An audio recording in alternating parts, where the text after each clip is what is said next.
The most disrespected person in America is the black woman. The most unprotected person in America is the black woman.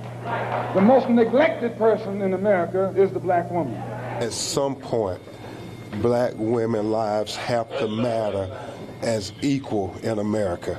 Hello everyone, it's Queen B, and I'm back to you with another video. This video is an update to the Breonna Taylor story. Before I begin, I would like to extend my continued support and condolences to the family and community at this time as you are grieving the loss of Miss Taylor, in addition to the families impacted by violence due to the system. Prior to one of the officers, Brent Hankinson, sentencing, Ben Crump, her attorney, released a statement on the DOJ's recommendation of 1 day of sentencing for the former officer, Brett Hankinson, who was convicted of violating Breonna Taylor's civil rights. It reads in part, "This recommendation is an insult to the life of Breonna Taylor and a blatant betrayal of the jury's decision. Every American who believes in equal justice under the law should be outraged. It is unfathomable that after securing a conviction, the Department of Justice would seek a sentence so drastically below federal guidelines. When a police officer is found guilty of violating someone's constitutional rights, there must be real accountability and justice. Recommending just 1 day in prison sends the unmistakable message that white officers can violate the civil rights of black Americans with near total impunity. The family asked for one thing, that Brett Hankinson be sentenced in accordance with the law and federal guidelines. Instead, Tamika Palmer is left once again heartbroken and angry. Still, she is holding out hope and praying that the judge will do the DOJ has refused to do, uphold the law, respect the jury's verdict, and deliver true justice for Breonna Taylor." According to reports, former Louisville officer Brett Hankinson was sentenced on July 21st, 2025 to 33 months in prison for violating Breonna Taylor's civil rights during the 2020 raid in which she was touched and unalived. After Trump's Justice Department asked the judge to imprison Hankinson for 1 day, Breonna Taylor was touched and unalived by Louisville officers on March 13, 2020, after they issued a no-knock warrant at her home. Her partner, Kenneth Walker, believing there were intruders, fired on the officers with a lethal weapon, prompting them to return fire. Breonna Taylor's unaliving, along with the unaliving of George Floyd in Minneapolis at the hands of a white officer, sparked racial justice protests across the U.S. over the treatment of people of color by police departments. U.S. District Judge Jennings, who handed down the sentence on Monday, July 21st, 2025, criticized prosecutors for making a 180-degree turn in its approach to the case and said political factors appear to have influenced its recommendation for 1 day prison sentence. This sentence will not and cannot be measured against Ms. Taylor's life and the incident as a whole. The sentence was at the low end of the 33 to 41 months called for under federal sentencing guidelines but far more severe than the Justice Department under Trump had sought. Breonna Taylor's mother, Tamika Palmer, several other family members, and Kenneth Walker, her partner at the time, all spoke in court to ask the judge to impose the maximum penalty. A piece of me was taken from me that day. You have the power to make today the first day of true accountability, Tamika Palmer told the judge. During the Biden-Harris administration, the DOJ brought criminal civil rights charges against the officers involved in both Breonna Taylor and George Floyd's unaliving.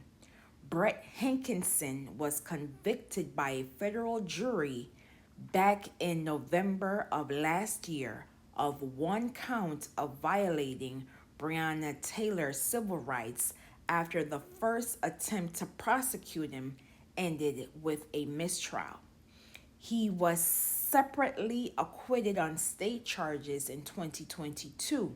In a brief statement to the court, Brett Hankinson apologized to Breonna Taylor's family and friends and said he would have acted differently if he had known about issues with the preparation of the search warrant that led police to Breonna Taylor's home that night. I would have never fired my gun, he stated. The Justice Department sentencing memo for Brett Hankinson downplayed his role in the raid at Breonna Taylor's home, saying he did not shoot Miss Taylor and is not otherwise responsible for her death. The memo was notable because it was not signed by any of the career prosecutors, those who were not political appointees who had tried the case. It was submitted on July 16, 2025 by Henry Dillon, a political appointee by Trump to lead the Justice Department's Civil Rights Division, and her counsel, Robert Keenan.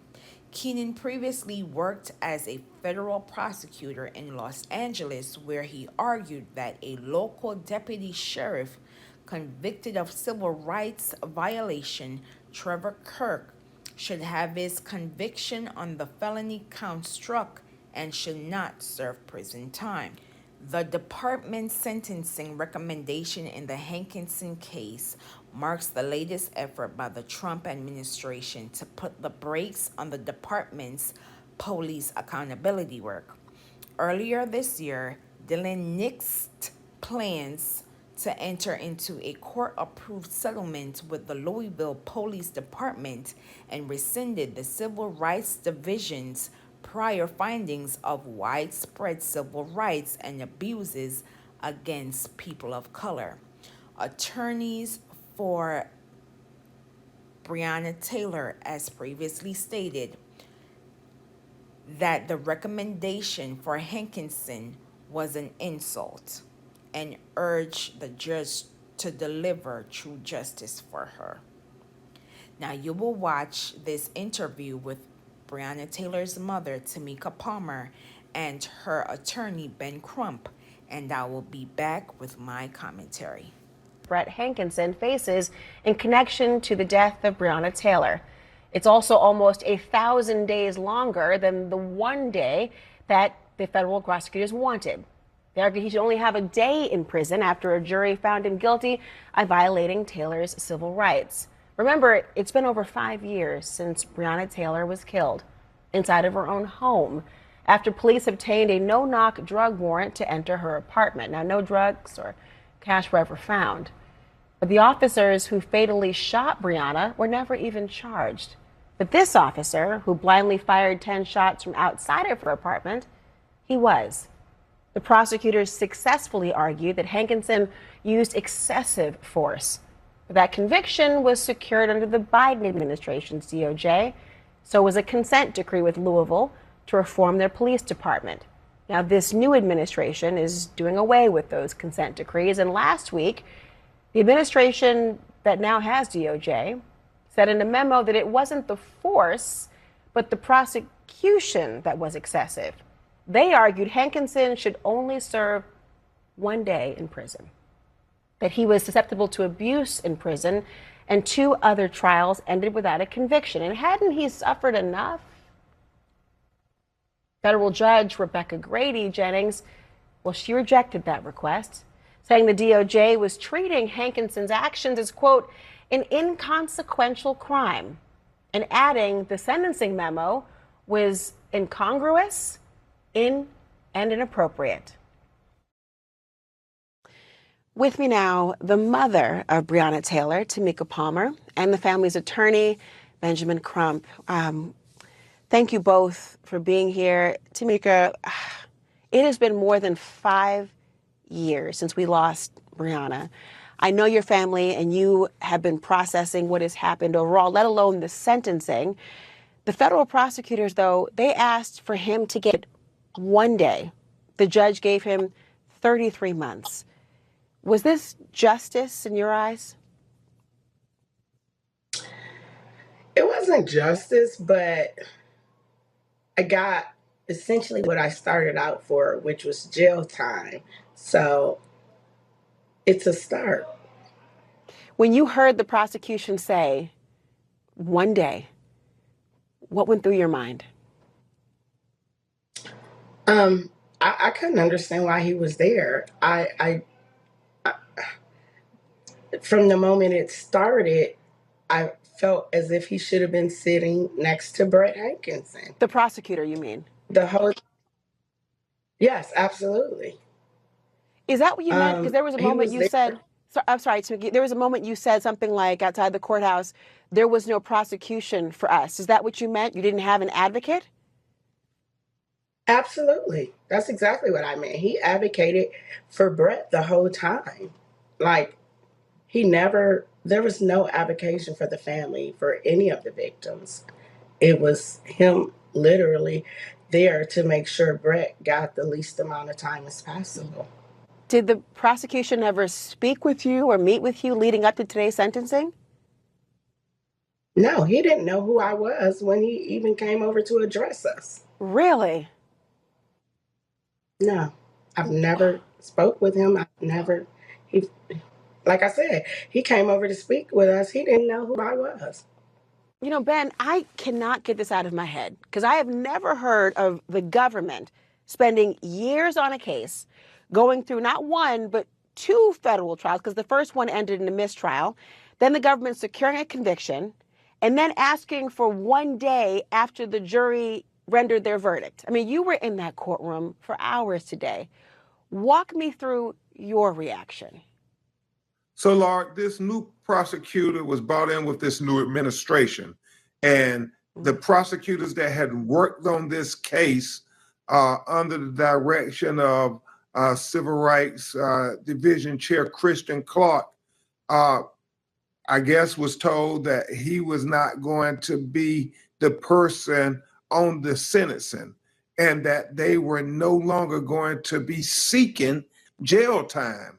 And so this new prosecutor who showed up, who never met with the family, never met with the victim's family, Laura.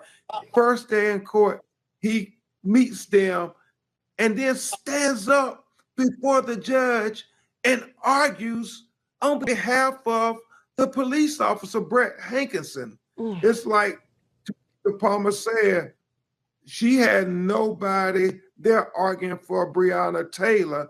They both were arguing for Brett Hankinson to be exonerated. And it was like a George Orwell Animal Farm courthouse. What did the judge do when that judge heard those arguments? I mean, the judge must have been taken aback by the way that was handled then. She certainly was. She said she was very troubled. And she actually said the same thing that Tamika Palmer said, that the prosecutor came in the courtroom today and did a 180 about face. I mean, he argued that their prosecution was flimsy at best. They never should have charged them. this was a good officer and nothing will be served by him going to prison. Wow. It was this administration telling Breonna Taylor that we're not here for you to get justice. We're here for the police officer. To have a jury find something to secure that verdict and then to act like it was nothing. It was so profound that the prosecutor kept arguing, well, his bullets didn't hit anybody, and this seems like it's such a reach to convict him. She said, no, we explained it perfectly to everybody in the courtroom during the trials that it was a violation of Breonna's civil rights, that she was under seizure based on the Fourth Amendment. And so when he was shooting those bullets, Breonna was not free to leave. And he shot so recklessly that he put his fellow officers in danger. He put the neighbors, he put everybody in danger. So she said there was a crime committed and a jury convicted on that crime. Yes. I mean, she had to explain to the prosecutor because the prosecutor was arguing that it really wasn't a crime committed. Tamika, what was that like hearing that? And I remind the audience that no one has been directly charged with shooting your daughter. You've worked hard to ban no-knock warrants. You've worked hard to, as you say, secure jail time and some semblance of justice. But in that courtroom and watching all of this unfold as you have, how are you feeling about this? I'm still trying to. Still trying to come to terms with what happened today with prosecution. I think the judge did the best she could with what she had to work with. I just, from the prosecution stance, Breonna never stood a chance in that courtroom today. Thank you for being here and fighting. As I told you before, mother to mother, you fight for all of our daughters. These are my thoughts. No amount of social media posts, condolences, interviews, rallies can remove the hurt and the pain brought to this family. The majority of these former officers were never held to account for their actions, as they swore to protect and serving the community. The prosecutors from the previous administration were able to secure some form of accountability for one of the former officers involved. Here comes Trump's DOJ, rubbing salt and vinegar in an open wound that has affected this family for 5+ years. 5+ years of advocating for this young lady who was someone's child, sibling, and loved one. Countless rallies, court appearance, interviews, rallies, you name it. My God, when does this family truly begin to grieve the loss of Breonna Taylor, when they are constantly being gaslit by the system who swore to protect and serve? The system wanted to give Brett Hankinson 1 day. It could never remove the damage already done to this young lady. And on top of that, we have persons within the community who was willing to throw dirt and sully Breonna Taylor's name, never taking once into consideration or account how this would affect her family, and how the system is consistently and currently trying to erase Breonna Taylor's name. When have you heard of the prosecutors advocating for the defendant to serve a 1 day sentence for a crime in which life was indeed lost. Lives were forever changed on March 13th, 2020. This was set in motion by former officers Joshua James and Kyle Meany, who lied on Breonna Taylor and conspired with another LMPD former officer, Kelly Goodlett, who later admitted to helping her former colleagues James and Meany obtain a warrant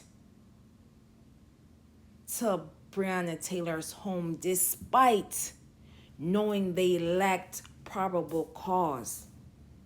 Kelly Goodlett would later plead guilty to one count of conspiracy. Jonathan Mattingly had the audacity to releasing a book recounting his revision of this unfortunate incident, filed a lawsuit against Breonna Taylor's partner, Kenneth Walker, citing battery assault and emotional distress. When that wasn't enough, again, it's the audacity for me to having an event with the Republican Women's Club at a local Kentucky restaurant in which customers heard the unfortunate unaliving of Breonna Taylor. And let's not forget that the Trump administration has ended its efforts to securing agreements for federal oversight of police departments in Minneapolis and Louisville, Kentucky, despite the Biden-Harris administration finding that they routinely violated the civil rights of Black people. In addition, the Trump administration has closed out investigations and retracting prior findings of wrongdoing against police departments in Phoenix, Arizona, Memphis, Tennessee, Trenton, New Jersey, Mount Vernon, New York, Oklahoma City, Oklahoma, and the Louisiana State Police, plus the National Law Enforcement Accountability Database, NLEAD, which stored police records documenting misconduct, is no longer available. First reported by the Washington Post, the current DOJ also confirmed the database's elimination in a statement issued online. According to 538, they found an estimated 20% of the women fatally touched by officers are Black, even though Black women account for 13% of the women in the United States. Another finding by civil rights attorney Ben Crump stated that from 2015 to 2020, an estimated 400 Black women have been unalived while in an officer's custody. Though one of the officers involved is being held to account, one thing remains the same. Breonna Taylor is no longer here because the system that swore to protect, serve, and uphold the law lied, denied, dismissed, and destroyed a family forever impacted, missing out on life's moments with Breonna Taylor. I'm glad that Breonna Taylor's family members, partner, advocates spoke up. I'm glad that persons were able to know the young woman who was an essential worker, a partner, a sibling, a daughter, who should have remained alive. But because the system is counting on us, the public, to forget about Breonna Taylor and those we have lost along the way, it is our responsibility to ensure we continue to supporting the families and loved ones of those who are no longer here. And again, we must be mindful of the misinformation, disinformation, aka lying, that comes across our TV screens and social media feeds, as it does impact these investigations. And they are counting on us not to care. In the words of the late Zora Neale Hurston, writer and anthropologist, if you are silent about your pain, they'll kill you and say you enjoyed it. Protect Black women, known and unknown. Say their names, say her name, Breonna Taylor. Justice for Breonna Taylor. And as always, please be safe out here, and I will see you in the next video.